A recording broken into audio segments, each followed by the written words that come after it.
கொஞ்சம் பயந்துக்கிட்டு இருக்கேன். ஸோ மழை மட்டும் வந்துடக்கூடாதுன்னு வேண்டிக்கிறேன். பார்ப்போம், நல்லா இருக்குங்க.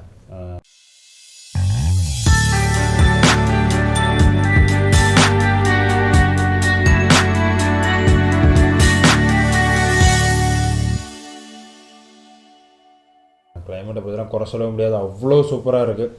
தெரியல, ஒரு தஞ்சாவூர் பெரிய கோவில் போகணுன்னு யோசித்தாலே ஒரு பாசிட்டிவ் வைப், ஒரு மாதிரியான ஒரு நல்ல ஒரு ஆரா ஃபீல் பண்ண முடியுது. ஒரு பாசிட்டிவான ஒரு ஆரா, அது நல்லா இருக்குது. ஒரு அந்த தாட்டு, அதை பற்றி சிந்தனைகள், அப்புறமேட்டு அதனுடைய வரலாறு, சோழர்கள், ராஜராஜ சோழன் அவர்கள் அப்படின்னு சொல்லி இவ்வளோ வரலாறு சிறப்புமிக்க ஒரு ஊர் இருக்குது. அந்த ஊரில் இவ்வளோ பெரிய சிறப்பான ஒரு கோவில் இருக்குது. இந்த மாதிரி ஒரு இடங்களில் தான் நம்ம வாழ்ந்துட்டுருக்கோம்னு நினைக்கும் போது தமிழனா ரொம்ப பெருமைப்பட வேண்டிய விஷயமா இருக்குது.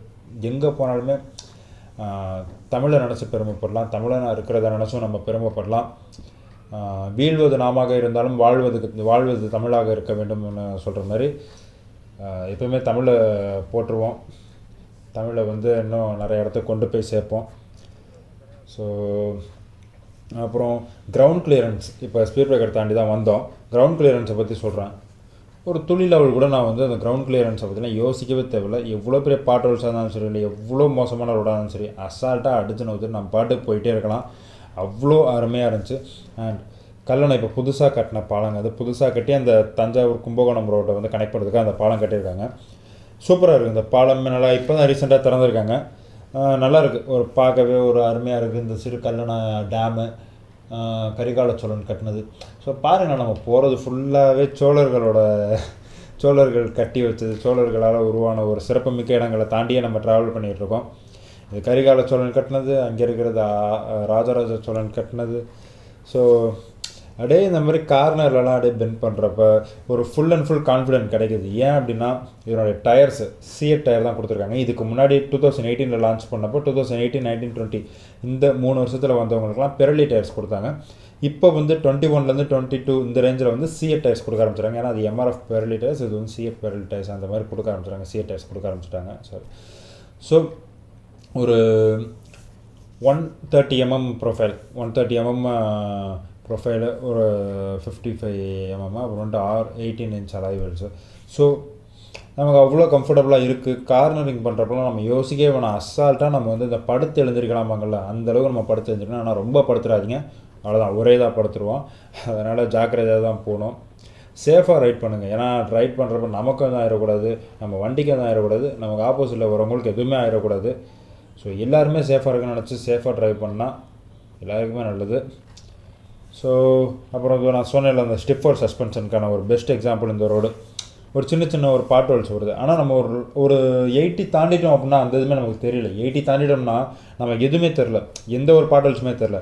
பட் ஆனால் ஒரு 40, ஒரு 50, 60 இந்த ரேஞ்சில் நம்ம ட்ராவல் பண்ணுறோம் அப்படின்னா அந்த பாட் ஹோல்ஸு பயங்கரமாகவே ஃபீல் பண்ண முடியுது.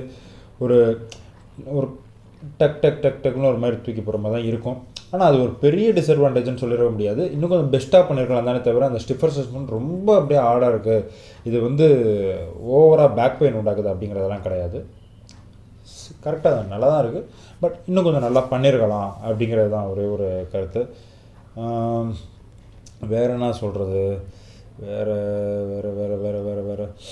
வேறு நான் இன்னும் இதில் வேறு ஃபீல் பண்ணேன் அப்படின்னா,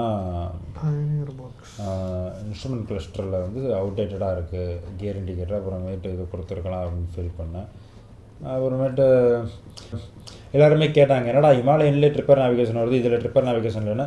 நான் சிம்பிளாக சொல்கிறேன், ட்ரிப்பர் நேவிகேஷனால் ஒரு யூஸுமே கிடையாது உங்களுக்கு, சுத்தமாக ஒரு துளி கூட யூஸ் கிடையாது. ஏன்னா நம்ம கூகுள் மேப்பை சரியாக ஃபோனில் ஜூம் பண்ணி பார்த்துட்டு போனாலே ஒரு சில டைம் கூகுள் மேப் தப்பான வழியாக காட்டிடுது. ஆனால் நம்ம அந்த ட்ரிப்பர் நேவிகேஷனை வச்சு 90 meters லெஃப்ட், 80 meters ரைட் இப்படிலாம் போனோம்னா ஒரு இதுவுமே நம்மளால் கரெக்டாக போக முடியாது. So tripper navigation just time பார்க்குறதுக்கான ஒரு டிவைஸாக மட்டுமே தான் ஹிமாலயன்லாம் எல்லாத்துலேயுமே இருக்குது அப்படின்னு நான் ஃபீல் பண்ணுறேன். அது ஒரு யூஸுமே இல்லை அதில்.